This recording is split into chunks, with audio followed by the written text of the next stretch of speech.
నియోజకవర్గంలో క్రికెట్ అభిమానుల్లో ఉత్సాహం నెలకొంది. ఈ రోజు జరగబోయే ఐసీసీ మెన్స్ టీ20 వరల్డ్ కప్ లో భాగంగా భారత్ న్యూజిలాండ్ క్రికెట్ టీంల మధ్య జరిగే మ్యాచ్ లో భారత్ విజయం సాధించాలని అభిమానులు ఆకాంక్షిస్తున్నారు.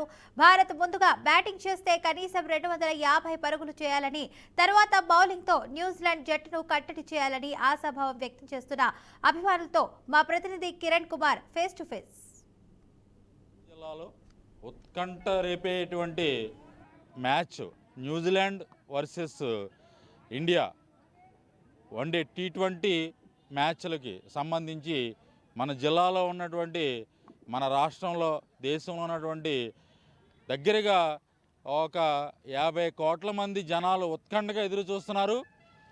ఎందుకంటే ఈ ఫైనల్లో నెగ్గితే మనం వరుసగా మూడోసారి ఈ కప్పుని సాధించిన వాళ్ళు అవుతామని.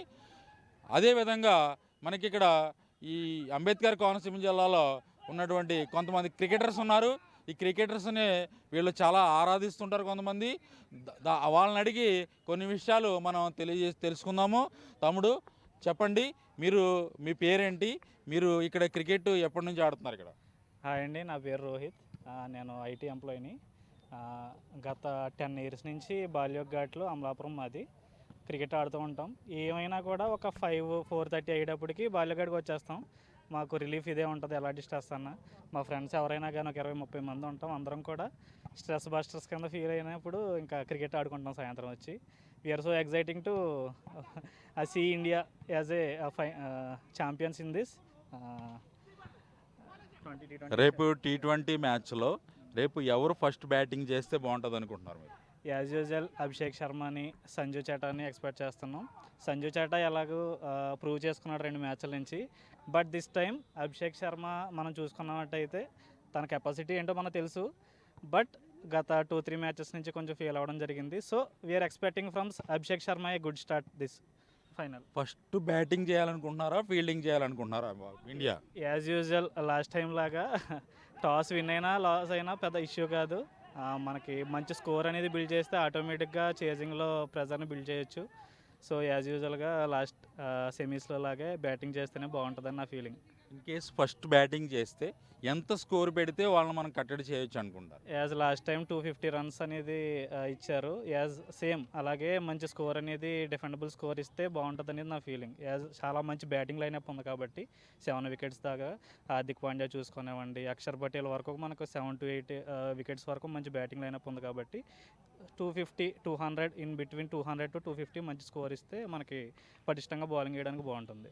ఇంగ్లాండ్లో మన బౌలర్స్ ఫెయిల్ అయ్యారని మొత్తం దేశం అంతా కూడా కోడైకి వస్తుంది. సో 250 స్కోర్ చేసినా కూడా వాళ్ళు అవలేలుగా కొట్టేశారు. రేపొద్దు న్యూజిలాండ్ కూడా అదే విధంగా ఉండే అవకాశం ఉందని అనుకుంటున్నారా మీరు? అది వచ్చింది, మనం ఆడింది సెమీఫైనల్ కాబట్టి అవతల బ్యాటింగ్ ఆర్డర్ కూడా బాగుంటుంది.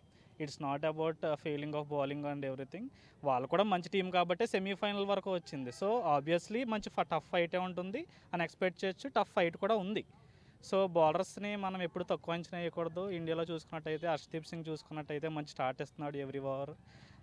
అండ్ మిడిల్ ఆర్డర్స్లోకి వచ్చేటప్పటికి Hardik Pandya and spinners like Varun చక్రవర్తిని మనం చూసుకున్నట్టయితే ఓవర్ వేస్తుంటే ఖచ్చితంగా మంచి వికెట్ తీసేస్తున్నాడు. అండ్ బుమ్రాని అయితే మనం చెప్పక్కర్లేదు. We have huge expectations in Bumrah this time. So don't under estimate the Indian bowling team this time. అంటే బౌలింగ్లో 5th ఆప్షన్ లేదని అందరూ అనుకుంటున్నారు కదా, మీరేమనుకుంటున్నారు? చెప్పండి సార్. అలాగే లాస్ట్ ఓవర్ మనకి మన సెమీస్లో ఇంచుమించుగా 30 రన్స్ 25 రన్స్ కంటే ఎక్కువ ఉన్నప్పుడు అక్షర్ పటేల్ వేస్తాడు, ఆల్రెడీ ఒక 3 అవర్స్ 2 అవర్స్ వేసి ఉన్నాడు కదా అని చెప్పి అనుకున్నారు. బట్ అక్కడ మనం దూబేని తీసుకొచ్చారు. అక్కడ కూడా బొటాబొటిగా కొట్టారనుకోండి, అది వేరే విషయం. But we have options. మనం చూసుకున్నట్టయితే ఇంతకు ముందు పోయిన మ్యాచ్లో అభిషేక్ శర్మ కూడా మనకి బౌలింగ్ వేసేవాడు పార్ట్ టైంలో. సూర్యకుమార్ యాదవ్ కూడా కొన్ని మ్యాచెస్లో మనం చూసినట్టయితే స్పిన్నర్ కింద వర్కౌట్ అవుతాడు. Depends upon the pitch and conditions అంతే. అప్పుడు సిచ్యువేషన్స్ బట్టి అడాప్ట్ చేసుకుని బౌలింగ్ అనేది ప్రొసీజర్ చేసుకోవాలి, కానీ ముందుగా మనం ఏం అంచనాలు వేయకూడదు. అహ్మదాబాద్లో రెడ్ సాయిల్, బ్లాక్ సాయిల్ కలిపి మిక్స్ చేసి తయారు చేశారని చెప్తున్నారు. పిచ్ ఏమైనా ప్రభావం చూపే అవకాశం ఉందంటారా? యాజ్ లాస్ట్ టైం కూడా మనకి అహ్మదాబాద్ పిచ్లో ఒక బ్యాడ్ ఎక్స్పీరియన్స్ ఉంది.